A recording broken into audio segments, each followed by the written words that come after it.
In the exponential growth, the population usually increases in the early stage, but then level off eventually and approaches carrying capacity because of its limited resource. Say, for example, if you put a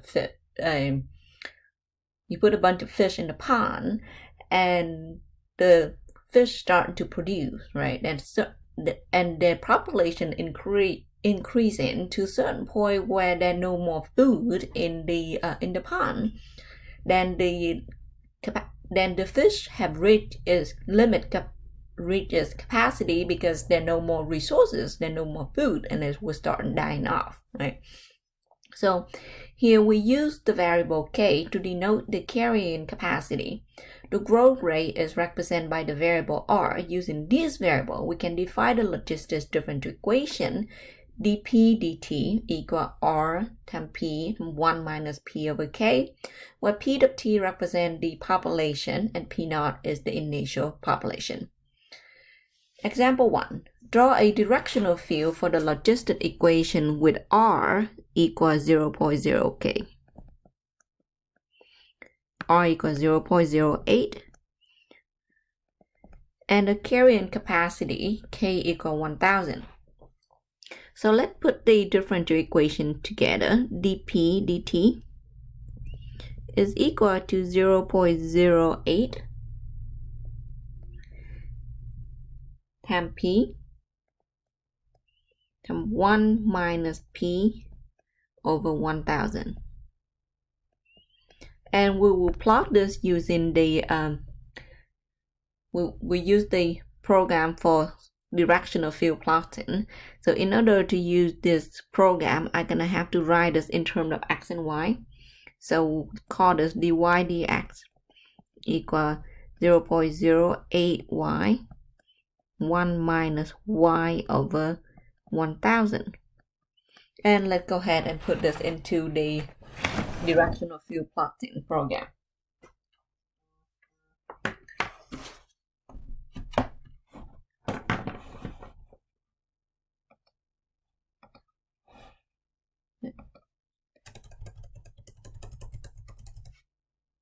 (0.08y) times 1 minus y over 1000. And let's go ahead and graph. And let's change the limit. Let's make the maximum for x value or t to be 100.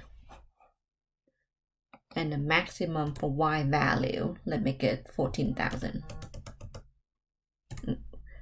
1400. And let's take a look at what this graph would look like.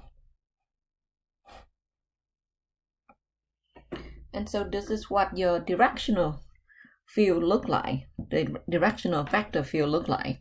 Note that here that at the you can see that let me just go ahead and copy this over to our page so that we can talk more about this graph.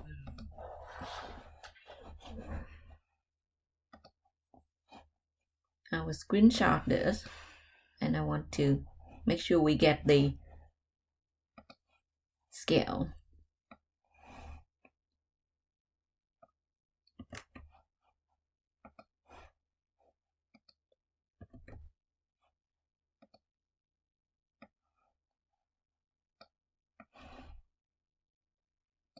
And let's put our directional field right there. Now, in this directional field, note that the slope is increasing. The slope here is increasing. The slope is increasing. And then it level out, right? And then it level out when it gets close to 1000. Okay, so the slope are small. Slope are small.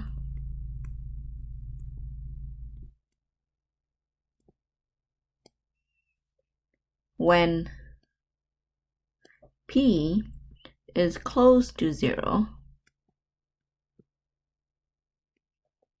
and the slope is increased,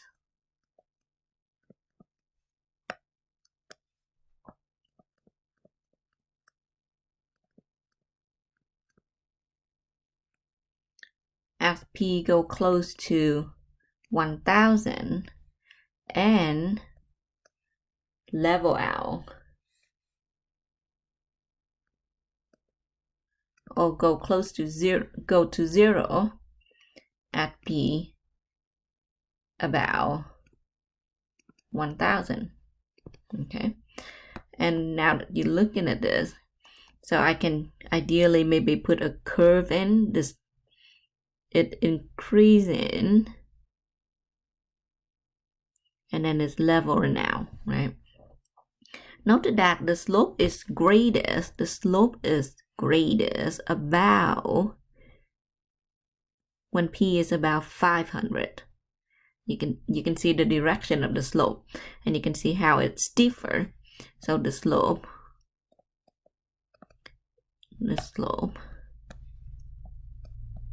are greatest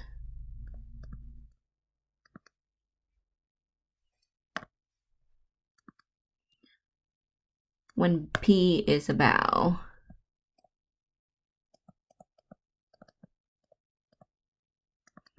500. Okay, so that we can see that. All right, so here it appropriately model the situation where it would reach its capacity and is leveling out. Now, here's another thing that we didn't talk much about. When it is greater than 1000, as you can see that the slope is decreasing, right? It's the negative slope, and it's decreasing, and it's still leveling out at 1000. So either you start at 0 or you start at a number bigger than 1000, it's still leveling out at 1000. That is the carrying capacity.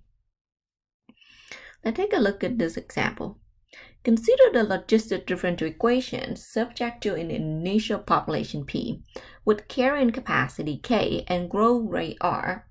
Show that the solution to the logistic differential equation is given by P of T equal P naught times e to the RT divided by K minus P naught plus P naught times e to the RT. So let's go ahead and try to solve the differential equation. Let's start out with the differential equation itself. dP dt is equal to R times P times 1 minus K over P over K. And we would try to solve this using separation of variable, right? I can simplify this to get the right hand side is P RP K minus P over K.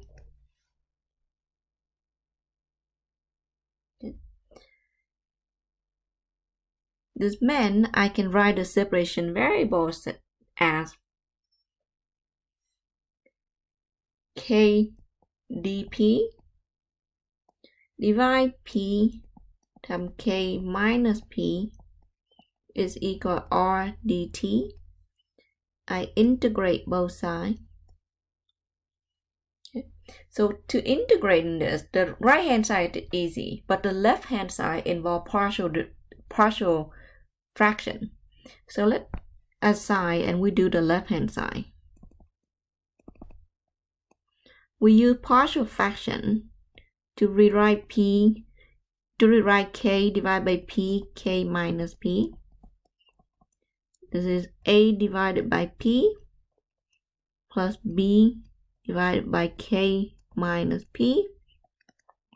So then we have AK minus AP plus BP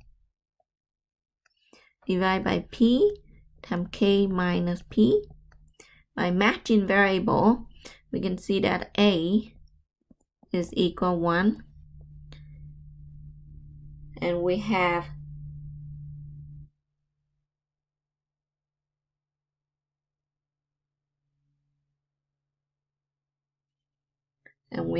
A negative A plus B equal to 0, This means A equal B equal 1. So then the right hand side effectively been rewritten as 1 over P plus 1 over K minus P dP, and this equal to ln of P plus ln of K minus P. So then we forgot the chain rule, so this must be the negative. So then this rewritten as ln of absolute value of P divided by K minus P. Okay. So this is the left hand side. The right hand side, the integral of R dt is equal to RT plus C. Put the left hand side and the right hand side together. ln of the absolute value of P over K minus P equal RT plus C. This means P over K minus P equal E to the RT plus C. The reason I'm dropping that absolute value right there is because if you look at the right hand side, E to the RT plus C, that value always positive. So it's safe to drop the absolute value then. Okay, so now I can rewrite this as E to the RT times E to the C. I'll go ahead and let E to the C equal to C1, and I'll call that C1. Okay. So then I will have P divided by K minus P equals C1 times E to the RT. I can solve for P. This means P of T is equal to C1 K E to the RT divided by 1 plus C1 E to the RT. Now I was told that I have the initial value problem. At T equal to 0, we have P naught, that is the initial problem. This means, let's call this equation 1. This equation 1 will become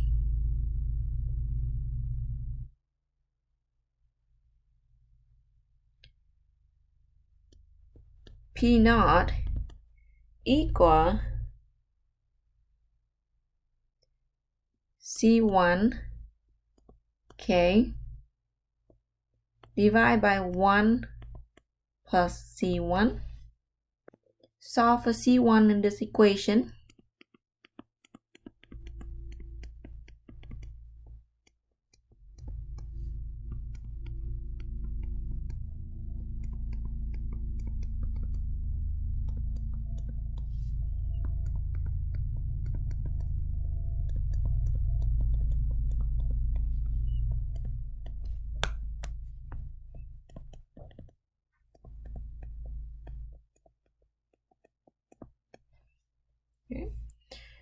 Now that I have C1, I can substitute that back into my equation 1.